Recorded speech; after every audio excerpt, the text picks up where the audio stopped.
Alright, hello and welcome back to Downstage Gaming. I'm your host Josh, and this is part 30 of our Let's Play of The Letter. When we last left off with Becca, we had sort of begun to restore our relationship with Isabella, and we also kind of found out that she's doing some stuff. She's looking into some things, and I'm curious what it is her plan is, but we haven't quite found out the details of that just yet. My theory is that she's specifically looking into the people from BRC that have disappeared, and if there's some sort of connection, but I don't know just yet. We have since gone back to school, and it's sort of a career day going on here, and we ran into Luke and Hannah's goddaughter, Kylie. We had sort of a very flip-floppy conversation with Luke, where we hate him one moment, and we're like, I don't know, I don't want to say love him, but like, somewhat like him the next. And now Kylie has come crying over to us because her friend won't come out of the bathroom for some reason. So we have come over to sort of deal with this problem. So Kylie escorts us to an adjacent hall. At this hour, the corridors and rooms lining its sides are empty. Save for the gentle rustling of leaves, the twittering of birds outside, and the tapping of our foot against the floor, the whole area stays eerily quiet. Not unusual, though. This is the part of the building reserved for club activities at the end of the school day, and with the rest of the school busy with another event, it's only natural for it to be this deserted. Calm afternoon, right after class, it'll once again be filled with people. For the time being, I focus on the toilets at the far end, heading straight for it. Luke stays behind, opting to wait for the end of this drama instead, obviously not wanting to deal with another person's kid. I'm a little surprised. He strikes me a little bit as the kind of, obviously not real parent, but godparent, who would, like, be yelling at this other child and their parent about how they've hurt their child. Meanwhile, Kylie follows right after me, unusually silent as we approach the ladies' room. Sometime before we made the turn down the hallway, she has stopped sniffling and started singing a tune under her breath. London Bridge is falling down, falling down, falling down. Kylie, what is London what is your Bridge game here? falling down, my fair lady. Excuse me. She's freaking me out. There's something going on with Kylie, I think. I don't know. Probably to brace or calm herself, or maybe this is her way of preparing to pull her friend out of her soul. I mean, let's not forget the moment that Zach had with Kylie, in his chapter. I don't know. It certainly reminds me of another person. I make no remarks on it, however. It's all part of growing up, they say. Let her learn. The door is slightly ajar when we get to it, and from inside, the sobs of a girl echo weakly, barely audible even in this kind of hush. Turns out Kylie is not the only one upset about this. Despite the situation, a smile forms at my lips, and I call out to her friend. Hello? Hello there? You're Kylie's friend, aren't So you? we actually haven't even said who this friend is yet. Like, we don't even know the name. This whole thing reeks. Melody, is it? She's looking for you. Children can be so amusing sometimes. Granted, they can be exasperating, especially around this age, but the endearing things about them outweigh those. All you need is enough level of patience. Career day's about to start, too. You'll have to come out, or you're going to be really late for it. Miss Alice won't be happy if one of her kids isn't there. I heard she brought little gifts for everyone who'll behave. Don't you want to receive one? It depends on what the gift is. However, her cries show no signs of abating. They only grow louder. Not close to a wail. Alarming, regardless. Are you okay? From where I'm standing, it sounds almost like she's in some kind of pain, and it's not impossible. They do that at times, hiding what ails them for fear of a reprimand. If it's like that, coaxing her out might be useless. It also makes sense why she chose me, Lou, furthest from the classroom. It's why she chose the Lou furthest from their classroom, Wasting no time, I gesture for Kylie to wait and amble toward the door, calmly, so I don't alarm her. At the same time, a distinct sense of deja vu hits me. I've been in this position before, behind a door, with someone crying on the other side, my calls ignored as their cries grow into a wail. Just this past week, actually. Even so, being in the same situation before doesn't bring any comfort. I'm trying to think what she's talking about. Oh, the locker? No. I can't think of a time that she was dealing with a crying. If you could think of times that other people were. I'm putting up for the child beside me is the thick undercurrent of worry trickling into my stomach. I take one last breath, then I nudge open the door. It all happens in the span of a second. I don't make it past 2 steps into the room. Her cries abruptly stop. Like light footsteps shuffle behind me, coming to a halt at the door. My heart skips a beat. And when I turn... Kylie? See, this is... Miss Pink? Miss Pink? Why didn't you help her? What is it about Kylie that allows this thing to, like, possess her in a way that it doesn't other people? My whole body becomes motionless at the sight of her, words catching in my throat, and heart pounding rapidly against my chest. This is Kylie, I'm sure of it. Yet nothing in the manner she speaks or the way she tilts her head in question carries the youthful, innocent vibe she always brings with her, as if I'm merely looking at a dead, hollow imitation of the child. Can't you hear her? She's asking for your help. But it's not those that trigger a memory. It's those chilling eyes, calling, beckoning. Why won't you listen to her? All at once, the memory returns to me. A tide that has receded now returns to the shore with an overwhelming force, carrying images of a single moment from days ago. Of a world passing by in a blur and of features I can barely discern other than the little light there was. Not even a week has passed. In this minute, while I keep my eyes trained on the child before me, they return with such unbearable clarity. There are no horrid wounds this time, no blood streaming down a pale face, thank heavens. Just lips contorted into small, twisted smile. They brim with venom I've never expected to ever see in a child, sending tiny pinpricks of dread crawling up my limbs and winding up my neck. You're a bad person. People like you deserve to die. Well, I mean, is Becca great? No. Does she have faults? Certainly. But does she deserve to die? Come on, Kylie. I can't breathe. Those whispers and laughters again, judging, mocking, taunting, each scathing word ringing sharp and true against my ears. My throat closes in.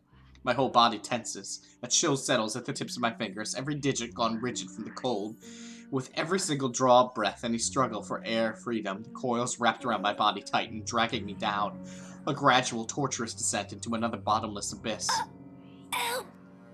On, and on, and on, until I lose touch with myself and the world. Help me! Luke! For God's sake, do something! Until darkness claims me, and, unexpectedly, a note. In the distance, harsh and piercing, cutting through the thick stupor and shattering the haze without Are you warning. ladies done with your business here? I have all morning to wait for you two. I snap open, the world shifts into place with a ragged gasp. When I glance up, a different set of eyes greet me. Are you okay, Miss Pink? No anger, no vile hatred in them, just plain, sincere concern. Bit by bit, I become aware of my surroundings and myself as warmth steadily slips back to me. I've reached out for the nearby counter to steady myself at some point. My knuckles have gone white from how rigid my grip is. It's over now, yet the tension hasn't left my body. My heart still hammers hard against my chest in an erratic rhythm. My breathing still comes in short, shallow bursts. Before me, Kylie fumbles with her hands, utterly unsure what to do to an adult in what's probably a laughable Did state. you get sick? I'll call Tio, okay? Stay here and don't move. No, anything but that. No. No need. Just leave me alone. Tio will know how to fix you. Oh, wait, okay? No, he won't. I wish I can speak reassurances to her, but I can't shake it off. The dread is there, twisting at my insides in anticipation. Of what? I'm no longer sure. Pushing myself off the counter, I break off into a run, brushing off the anxious look Kylie gives me when I gently push her away on my way out, or the furrow in Luke's brows when I stumble into him outside. Whatever they both saw on my face, I care not to know. Bloody hell, I don't even understand what's happening anymore. Well, I never would have expected us to be saved by Luke, but here we are. The tremors continue long after the last of my classes have ended. Although none of my students have commented on it, I've caught a few sharing anxious glances every time a pen slips from my hand, probably, or my shoulders tense whenever called. How unusual it must be for them to see the normally composed Miss Gales become a bundle of nerves. Even the most boisterous ones have given me less grief today. You'd think being on my 4th cup of tea would provide any sort of comfort. Or is this the 5th? Egad, why does counting matter now? The fact that I can't easily shake it off this time should tell me something. The last time this happened, I passed it off as some lapse in my part, after having been sick the week And before. it is a natural conclusion. Those are just stories. Centuries-old lore passed by the locals to keep children in line. What place doesn't have those? One of my dad's books even went as far as to describe them as a strong part of Isabella's culture. Tree giants, women who feed on unborn children straight from a mother's womb, or hell, there's even that one story about a demon baby. All folklore that never had a smidgen of truth in it, most probably told to scare off the natives there back in the old days. Alright, Becca. Much like every other one in every other place. The world is more universal than people care to think. Well, that's true. But looking at it from where I'm standing now, after staring right into the eyes of that woman, after all the things I've been hearing and feeling, perhaps there's really more to that bloody letter than some awful Halloween prank. Perhaps Isabella's right all along. A terrible thing, if true. Though that doesn't linger long, thankfully. Soon the ring in my mobile takes my attention away from it. An unfamiliar name flashes before me once the screen lights up, and my brows knit together. Well, I guess we never told each other their name in the library, huh? Marianne McCulloch. Staring hard at the screen, I try to remember when I've entered this person on my contact list. I do need to... No, this has to be before she gets captured, because she gets captured at the housewarming party. Yes, so we're the day before that right now. Okay. It takes me a moment, but when it clicks, my eye zeroes in on the book lying wide open on my table. Loaned out from the library almost a week ago. I met the woman there by sheer coincidence, a fellow history buff, apparently. We were after the same book, but in the end, she's given it to me under the condition that I call her once I'm done. To be honest, I've completely forgotten about it until now, and, well, I haven't really taken a peek at it until today. Normally, I'd be done with the whole volume of this size a few days after taking it out, but about 1 or 2, depending on how busy I am. But finding a chance to sit down and read through it has been more difficult lately than I anticipated. Hard to read when there's ghoul stuff up and about. One moment I'm busy simply grading worksheets, attending a movie premiere the next, then someone suddenly inviting me out for one reason or another. Days later, a friend stops showing up in our flat right after worrying reports pop up in the local news. There simply isn't enough time to breathe and get a grip on things. I have been flipping through the pages of said book moments ago, though never really reading anything and merely hoping for a distraction. To no avail. My phone gives out another ring, and this time I do not hesitate to answer. Marianne? She's pretty desperate if she would call a second time. Here I was starting to wonder if it was a bad time to call. Yeah, usually if they don't pick up on the first time, Marianne, that's sort of it. That's the sign you're supposed to take. Is it? No, not at all. I dismissed my last class a few minutes ago. I'm pretty much free for the rest of the afternoon, unless something comes up. Is this about last time? The book? Not really. I was hoping to ask you about some other thing. Oh, sure. What about? You grew up in this city, didn't you? It's a peculiar question to ask to someone you've just met, but I answer her nevertheless. I'm more curious where she's heading with this by starting with that. I am very curious as well, trying to get the local history so she can figure out what's going on here. Born and raised. 3rd generation migrant. Why do you ask? So, you must be familiar with the local lore. The, stories? You know, the spooky ones? Quite. If I'm going to teach about history, I'd like to think I am, yeah? But a family friend would be a better person to ask. If you want, I can contact him for you. No. Let's just keep this thing between us, okay? It's nothing too big. Alright. I really don't know how else to put this without sounding a bit crazy. But things have been really, odd. And see, this is the thing that I want every character to do. Like, especially as we get closer and closer to sort of the end, the end times here. And, like, I get that, like, the horror trope would be that they don't do this, but, like, start talking to each other. Like, talk about the things that are going on, because you're all experiencing the same stuff. Do you mentioned back when we met. My current project.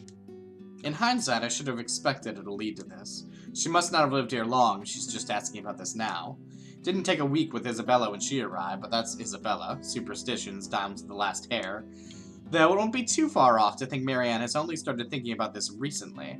She's working on the damn house itself. I must admit, even I'm curious now, despite living here for so many years and having so many chances to look it up before. The Ermengarde Mansion, yes? Yes, that one.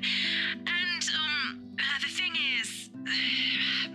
The thing is... Tell me what the thing is, Oh Marianne. dear, this is a bad idea. No! You know what? Just... Marianne! I never called you about this. No, don't do this. It must have been the sunny weather. It's making me sick and see stupid things. This is the stupid thing. See things? No, wait. It's all right. I don't mind. Good, Becca. Good. There's a moment's pause before she responds again. She's right in that this is a silly thing to talk about, especially between what I assume two people who are pretty grounded on their beliefs with regards to these things. That's true. Probably two of the most logical characters in this cast. I won't blame her if she hesitates. I can't believe I'm asking you about this. It's fine. Why don't you just think of it as some form of research? Well, all right. But after this, we're going to forget we ever had this talk. You will speak not a word of it, or I will find you, Becca. My lips will be sealed. Now, what is it about the mansion? Just, what do you know about it? The general gist. The vibe, if The you place will. is past. What happened to the owners? Anything you can give me? Let's see. To start off, Well, there's this mirror, you see. I do my best to give her a concise summary. From the time the house was commissioned 400 years ago and who had it built, up to the point it got deserted after the last heir's death, and the deed was passed on to the Ermengarde's nearest relatives. Frankly, if it weren't for those urban legends persisting, the house would have already faded into obscurity long ago. Demolished, even. These are all nothing she probably hasn't heard of before, yet there's dissatisfaction in her tone once I finish. That's all there really is to it? as far as I know. I mean, you gotta imagine that there's some, hidden secrets here, Marianne, that aren't just general knowledge. There's this little bit I forgot to mention about Lady Charlotte Ermengarde's death, but most of those are just theories. No, give it to me, Becca. Aside from that, this is really everything we've been teaching all these years. Should there be anything more? No mention of any other weird stuff? Other crazy stories? Spooky girls. Or a letter of some sort? My blood runs cold. Any warmth and comfort the tea I drank has given me prior has instantly been drained out of me. The phone creaks softly as my light hold on it turns into a firm grip. This whole letter bullshit is starting to turn into more than a coincidence. None that I've heard or read of. What does a letter have to do with this? Oh, no. It was just something I came across. What's letter got to do with it? Ignore it. Random thoughts, I'm just so random, Becca. Sometimes it's just like I just ask questions about spooky mansions, and it's just part of my random personality. By the way, I need to run. Thanks for answering my questions. She ends the call abruptly with only a clipped goodbye, leaving my mind heavy with even more thoughts. I want to know about the thing about Charlotte. I know like a tiny bit, but we should know more. Okay, and so it's interesting. So this is that same day that she was with Hannah and Zach. And she saw the photos, but was like disturbed by that, yet is now calling about the mansion stuff. And let's see the day before that. Here in McLeod focus on assisting the rights during their move-in. Look right. Okay, yeah. Alright. Okay. I'm just trying to think what would motivate her to call Becca now in this moment. The mood around my classroom has gone considerably denser in light of what I've gleaned from that conversation. I don't think Marianne's lying about her intent. Her interest is genuine, I'd give her that, but she's left a lot of things out. I get the sense she only asked because something's happening around her, too, and if she hadn't mentioned that letter, I probably wouldn't have made the connection. Just what the hell did we get ourselves into? Of course, there's still a lot of confusing details in this. All of these are just assumptions. No concrete conclusion to be formed with what we have here. And if we want to find out what we're really dealing with, I think Marianne's right. There might be something more to those stories. As absurd as it sounds, the very place that gave us that letter might tell us something beyond what we know. Now we are talking! Yes! Come on, Clue Crew! And tomorrow night, I have a few hours of that chance at the housewarming party. Totally not an exciting thought, since the place is privately owned now. Can't just wander around. But it's enough reason to keep the dread at bay as I step out of the room, ready to put an end to this day. Okay, alright, I'm into this plan.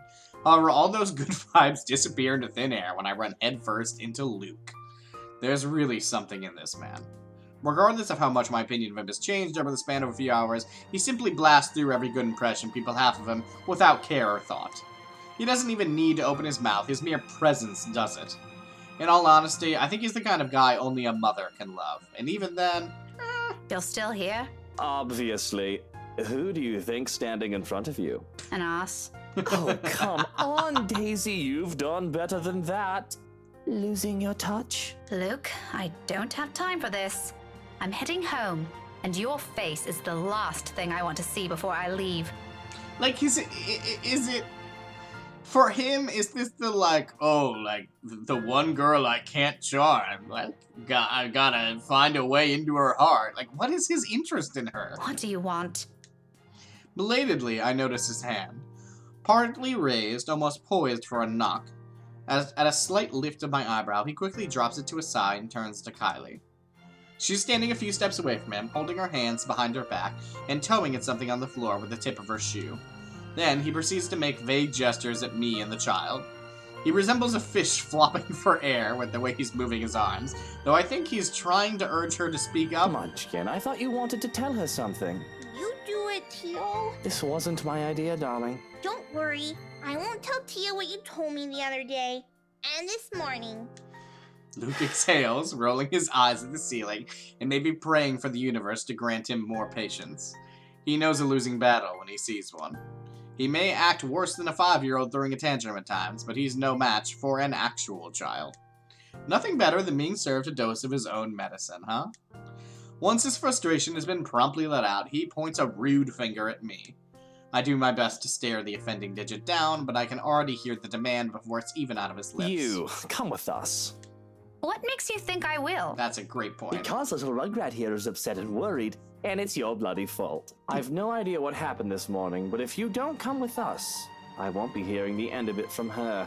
So do me a favor, Daisy, and just be glad I'm inviting you. Where are we going? You're asking for a favor, and you can't be bothered to be polite? I don't know. It's been a really busy day for me. I kind of miss my couch. Daisy, you just say yes. A pause follows, almost too dramatic. Afterwards, his face twists into something between a grimace and a smile. As it happens, he appears like he's in a lot of physical pain.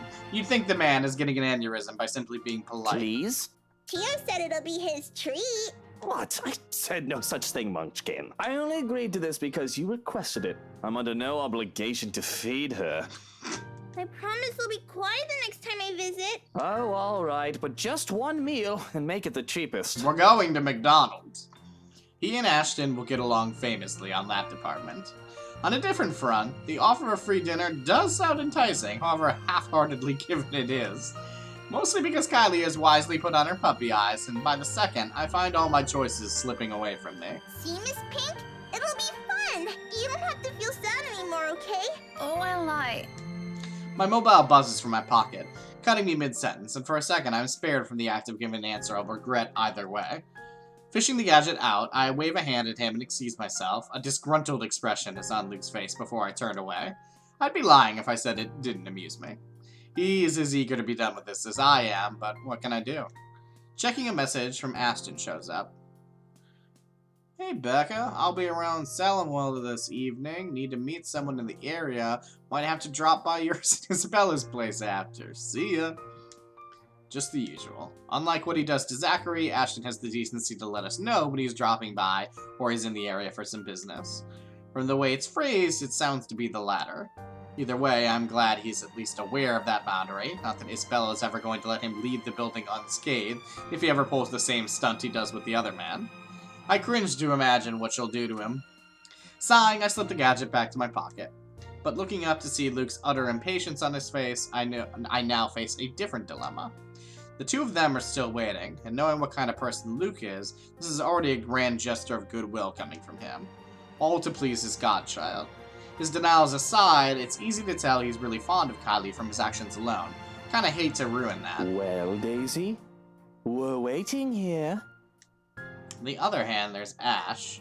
This message doesn't exactly imply he's going to wait, or is expecting me to be there, but there are matters I hope to discuss with him in person, to put it simply. Housewarming party matters. With inviting Isabella out of the question, I only have Zachary and Ashton. Although the former has already made it clear he'll be busy this week, and well, Ashton has been my first choice from the start. Of course he has, even if he detests attending gatherings like this. It's company that counts. We can be miserable together. But that's the problem, isn't it? He hates them, and it's very likely his answer will be a flat no. I'd rather not hear that. If, by some miracle, he agrees to it, he'll probably be sulking the whole party. Not really a tough choice when you put it like that. Still. Tough choice, but I have to pick one. Oh, man.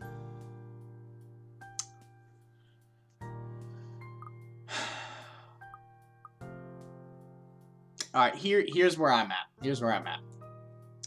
Oh, there's a part of me that would be more interested in seeing the Ashton Isabella stuff. But the specific thing there of just that the thing that she wants to discuss with him is not like the recent ghoul goings on, but rather like she wants to invite him to the housewarming party. Like, we already know he's gonna go anyways because he has to. Like, there might be some difference in terms of how he's attending, I suppose, but I'm not interested in seeing those two together because I want Ashton and Isabella together. And then there's the fact that, like, these guys are directly inviting us to something. Ashton has texted us saying, like, hey, I'm gonna be coming over. So, I think the right thing to do is to go with these two, however much I hate him. Okay, but only because Kylie asked. In the end, it's my own fondness for Kylie that wins out. I'm also I don't like how high this is getting, but I'm also very curious if we can find out more about what Kylie's deal is. In the end, it's my own fondness for Kylie that wins out. Chances are I'll only have to endure his presence for an hour or so. If it lasts more than that, I can make up an excuse, a sudden call from a friend, or things to work on. Doesn't seem so bad when I think of the pros and cons. At best, it'll be a quiet dinner. At worst, it'll be an awkward affair we're both eager to be rid of. I'm leaning more on the latter happening, hoping for the former, of course. Okay, but only because Kylie asked. Kylie's face instantly lights up.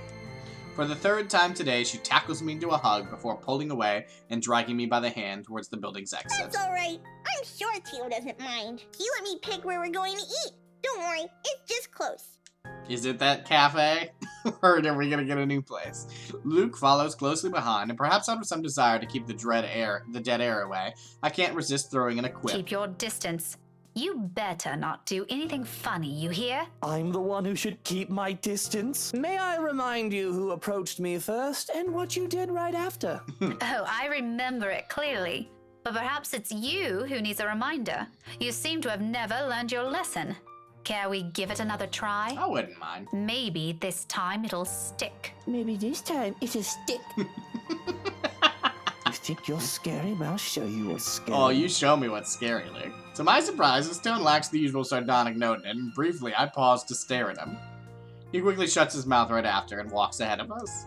All talk and no trousers, like the usual, and for the better part of our walk, except for Kylie's excited chatter, we don't speak. Somehow, I have this strange feeling I'm already getting used to this kind of banter with him. I'm not sure if that's a good thing or a bad thing. I'm not sure how I feel about this relationship. And amidst this newfound friendship, dare I call it that, Ashton's message lays forgotten and abandoned in my pocket. Well, I mean, you could text him back. I didn't say, like, ignore him completely. And I don't like this dinner date. We're not dating. I don't like where this is going. Alright, well, folks, we're gonna have to see what wonders await us at this dinner date next time. Until then, this has been Downstage Gaming. I've been your host, Josh, and I will see you next time.